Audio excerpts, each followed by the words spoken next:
రాముకి అన్నం పెడుతుంది జబర్దస్త్ కాదు, సినిమా ఇండస్ట్రీ కాదు, ఈవెంట్స్ ఎస్ సార్. అని చాలామంది చెప్పారు. Yes sir.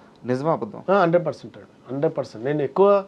నేను ఎక్కువ ప్రోగ్రామ్స్ ద్వారా డబ్బు సంపాదించుకుంది ఎక్కువ అండి. ఈవెంట్స్ ద్వారా నన్నుగా గుర్తించి ఎస్ రాముకు ప్రోగ్రామ్ ఇద్దాం బాగా చెప్తాడు. నాకు ఎంటర్టైన్మెంట్స్ ప్రోగ్రామ్స్లో మిమిక్రీతో పాటు నేను సడన్గా ఏదైనా ప్రోగ్రామ్ చేస్తున్నప్పుడు కానీ ఏదైనా ఫ్యామిలీ అకేషన్స్ కావచ్చు, ఇట్లా కంపెనీ అకేషన్స్ ఏదైనా కావచ్చు, ఆ టైంలో నాకు తెలియకుండానే ఆ సందర్భాన్ని బట్టి ఆ సిచ్యువేషన్ బట్టి ఇమ్మీడియట్లీ మోటివేషన్ వర్డ్స్ యూజ్ చేస్తానండి. అరే అసలు ఇలా ఎలా చెప్తావు అని నాకు చాలామంది మేము చాలా ఇన్స్పైర్ అయినా నువ్వు మాట్లాడే మాటలతో అని అలా నాకు బ్లెస్సింగ్స్ ఇచ్చి అలా రిపీటెడ్గా నాకు ప్రోగ్రామ్స్ వచ్చిన సందర్భం ఉంది. ఒక ఈవెంట్కి ఎంత తీసుకుంటావు సార్? అలా ఏం లేదు సార్. నేను ఒక ఈవెంట్కు నేను ఒక సందర్భంలో ఒక 50 తీసుకున్నా, ఒక సందర్భంలో 20 తీసుకున్నా, ఒక 25 తీసుకున్నా, ఓ సందర్భంలో ఇంకా తక్కువ కూడా తీసుకున్నా. ఎందుకు తీసుకున్నా రామన్ మీరు అనొచ్చు. నేనేమంటానంటే నా చేతిలో ఉన్నది నేను మీకు చేయగలిగానా లేదా అన్న ఆలోచనలో ఉంటాను. నేను నా చేతిలో ఇది ఉంది అన్న హెల్ప్ చేయొచ్చు కదా అని అంటే, భయ్య మీరు ఎంతవరకు చేయగలుగుతారు చెప్పండి, నేను తీసుకునేది ఉంది. పేరు వచ్చింది కానీ ఆ పేరు నిలబెట్టుకున్న దానికి కమర్షియల్గా ఉండాలి. ఎట్ ఏ టైం నీ వల్ల అయిన చేతులు నువ్వు ఇవ్వాలంటారు చూసావా, నేను ఆ వేలో వెళ్తుంటాను. చాలామంది అనుకుంటారు అవునా వచ్చేసే అంటుంటారు. అదే ఆ మంచితనం వల్ల కూడా మనం వెనకబడ్డాం అని బాధ ఉంటుంది మనకు. అరే ఉన్నది సార్ తప్పకుండా. అరే మనం వాళ్ళకు సార్ ఇప్పుడు నా పొజిషన్లో లేకున్నా మనం ఏదైనా పేరు లేకున్న వాళ్ళు మినిమం ఇంత తీసుకున్నప్పుడు మనం ఇంత తీసుకోవాలని అన్నప్పుడు అవునా అంతా అని ఇట్లా చూస్తారు. అన్న మనం రియాలిటీ చెప్తే మీరు అర్థం చేసుకోరు. పోనీ మీకు చేతినిద్దామంటే అరే బల ఇది చేశారా మళ్ళీ ఇది చేద్దాం అన్న ఆలోచన ఉండదు. దేంతో కనెక్ట్ కావాలి మనం చెప్పండి. వాళ్ళకి నేనేం చెప్తానంటే అన్న నేను ఇలా చేయడానికి కూడా ఒక కారణం ఉంది. రేపు నేను ఎవరైనా హెల్ప్ అడుగుతున్నానంటే మీ వల్ల అయింది మీరు చేయగలుగుతారని. అలానే నన్ను ఎవరైనా హెల్ప్ అడుగుతున్నారు అన్నప్పుడు నా చేతులు ఉన్నదానికి నేను అక్కడ అంత తీసుకున్నా ఈరోజు ఇంత ఇస్తేనే వస్తా అని నేను అనను.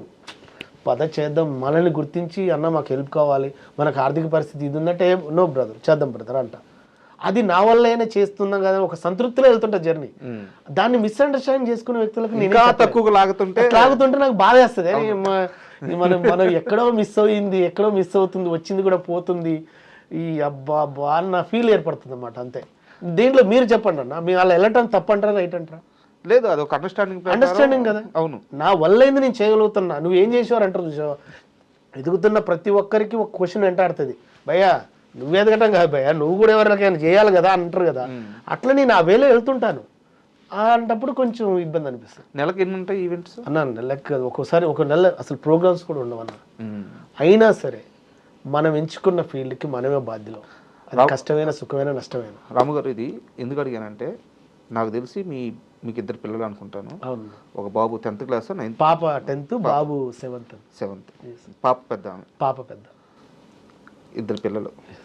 మిమ్మల్ని నమ్ముకొని వచ్చిన భార్య. ఊర్లో పొలం ఉంది కానీ పొలం ఉంటుంది, పొలం ఏమి మాకైతే తినడానికి తిండి వస్తుంది కానీ పొలం వల్ల ఇక్కడ జీవితం అయితే రోజంతా నడవదు, ఖర్చులు ఉంటాయి. హైదరాబాద్లో ఒక్కో నెలంతా ఈవెంట్స్ ఉండవు అంటున్నారు. సినిమా అవకాశాలు అంతగా రావట్లేదు, జబర్దస్త్ వదిలేశారు. ఓపెన్గా అడుగుతున్నా, మీ భార్య తిట్టట్లేదా మిమ్మల్ని? తిట్టట్టుగా అంటే తను నిజం చెప్పండి. తిట్టదన్నా. అంటే ఎందుకు అడుగుతున్నానంటే ఇప్పుడు స్కిల్ లేని పర్సన్ అనుకో, ఎవరు మేము చేయలేము, దేవుడు ఇవ్వలేదు, అదృష్టం లేదు, ఇంతే మన సంపాదన అనుకోవచ్చు. ఈ రోజుకి మీరు జబర్దస్త్కి కానీ వెళ్తే మిమ్మల్ని కళ్ళకద్దుకొని తీసుకున్న టీమ్స్ ఉన్నాయి, చేతి నిండా సంపాదించుకోవచ్చు, ఒక మంచి లైఫ్ లీడ్ చేయొచ్చు. దాన్ని వదిలేసి ఈ ఈవెంట్స్ పట్టుకొని, సరే ఈవెంట్స్ ఏదో మిమ్మల్ని నడిపిస్తున్నాయి, సినిమా సినిమా సినిమా అంటూ పరితపిస్తూ సినిమా కోసం బతుకుతూ సినిమా అవకాశాలు లేక బాధపడుతూ నేను చెప్తుంటే మీ కళ్ళలో నీళ్ళు తిరుగుతున్నాయి. సినిమానే లోకంగా బతుకుతూ కుటుంబాన్ని కూడా ఇంచుమించు మీరు పక్కన పెట్టేశారు ఆ సినిమా కోసం. ఇన్ని చేస్తుంటే సినిమాల అవకాశాలు రావట్లేదు. మళ్ళీ అడుగుతున్నా, మీ భార్య మిమ్మల్ని తిట్టట్లేదా? తిట్టదు, 100% తిట్టదు. ఎందుకంటే తనకు తెలుసు నేను ఏదైనా చేయబోయే ముందు వాళ్ళకి వివరణ ఇస్తాం. ముందు నేను ఎంచుకున్న ఫీల్డ్ ఇది ఇలా ఉంటుంది, భవిష్యత్తు కూడా అలా ఉండొచ్చు ఉండకపోవచ్చు అని ముందే చెప్తాను. నా ఫ్యామిలీ కూడా చెప్తా ఇలా ఉంటుంది. నా ఫీల్డ్ ఎంచుకుంటున్నప్పుడు ఇక్కడ మనకు ఎవరు లేరు, సపోర్టర్స్ ఉండరు, లైఫ్ ఉండదు, ఎదుగుతాం ఎదగకపోవచ్చు, కింద పడవచ్చు, ఇంకేదైనా కావచ్చు. అందులో మనం ఒక వేలు వెళ్దాం అనుకుంటున్నాం, ఒక డిఫరెంట్ వేలు వెళ్దాం అనుకుంటున్నాం. ఆ వే గల వ్యక్తులు మనల్ని ఎంకరేజ్ చేయొచ్చు చేయకపోవచ్చు, కానీ భయపడద్దు. మనల్ని నచ్చి మనల్ని మెచ్చే వ్యక్తులు ఏదో ఒక చోట ఏదో ఒక రోజు కనెక్ట్ అవుతారు. ఆ రోజు మనం ఎంతైతే ఒక సిస్టమేటిక్గా వెళ్తున్నావు, అంతకు మించి ఆన్సర్ వచ్చే రోజు వస్తుంది అనే ఒక బలమైన ఆలోచనలు ఉన్నాను తప్పితే నేను ఎప్పుడు భయపడినాను. ఎంత బలంగా అర్థం చేసుకున్నారా? మా భార్య అర్థం చేసుకుంటుంది. నా భార్య, నా పిల్లలు కూడా వాళ్ళకి తెలిసిపోద్ది, ఎందుకు డాడీ అంత మంచితనం అని మా పాపే అంటుంటుంది.